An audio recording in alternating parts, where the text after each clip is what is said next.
Hey there, Marvel fans. Big news on the horizon. It's official that Thor 5 is happening. And guess what?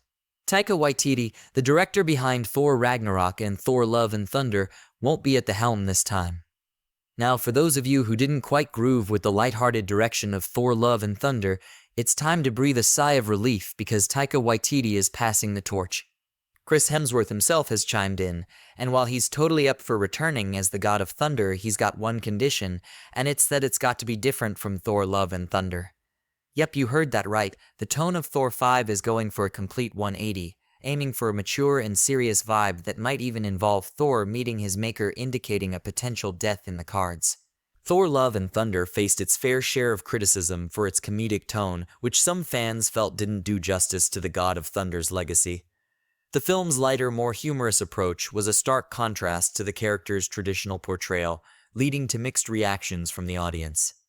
With Taika Waititi stepping down, many are hoping for a return to the more serious and epic storytelling that Thor deserves.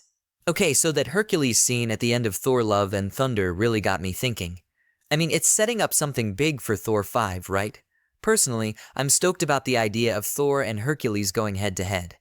It's not just going to be an epic fight, but it could really dive into some deep mythological stuff, which is super exciting, and I just hope Marvel does not mess it up like they have been doing recently. Now let's dive into some exciting stuff. Remember the epic bromance between Thor and Loki? Well, get ready because it looks like they might be reuniting in Thor 5, and fans have been waiting for this moment since the first Avengers flick. Sure, it's a different variant of Loki, but the reunion would still be pretty epic. But here's where it gets really interesting. There's been a cosmic revelation, thanks to insider Alex Perez from the Cosmic Circus. In a recent article, he delved into a discovery in Thor Love and Thunder that ties into the whole multiverse saga and Thor 5.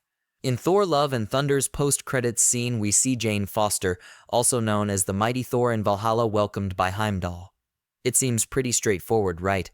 Well, not exactly. Alex Perez noticed something intriguing when he inspected the scene more closely, a massive clue hidden in plain sight. Beyond the horizon towards the sky, you'll spot the unwoven threads of the multiverse in the background. What does that mean then? Well, it's definitely a game changer.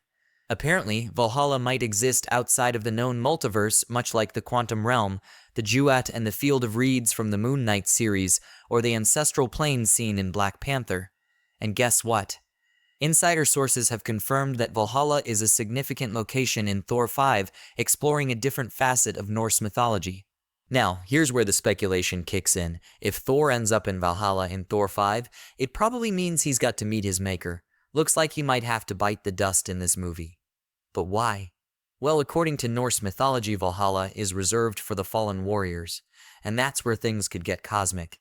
Remember Rune King Thor from the comics? Probably not, but that guy was off the charts in terms of power. Imagine him joining the MCU, it would definitely be a game changer. So what if the MCU introduces this immensely powerful version of Thor to face off against formidable foes like the Council of Kangs or the Beyonder?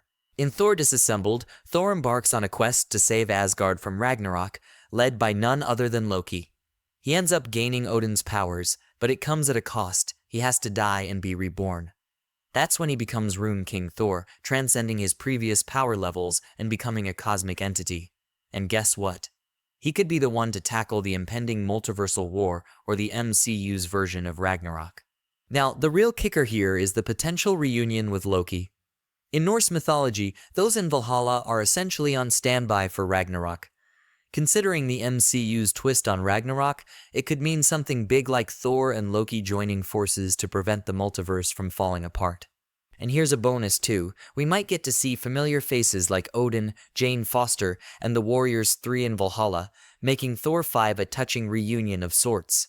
Now, I know we're all excited about the epic battles between Thor and Hercules, but don't worry, they might not be the central focus. The portrayal of gods in the MCU hasn't always aligned with expectations, but that's okay. We can still have an epic showdown and then move on to more cosmic matters. In conclusion, Thor 5 is shaping up to be a mature and serious addition to the MCU, potentially featuring Rune King Thor, a cosmic entity. With the multiverse saga and Loki's role as the Yggdrasil tree in play, the stage is set for some mind-blowing developments. So, what are your thoughts on Thor potentially dying in the movie and reuniting with Loki? Do you think Rune King Thor could make his MCU debut? Share your theories in the comments below, and don't forget to like and subscribe. Thanks for tuning in, and stay tuned for more Marvel updates.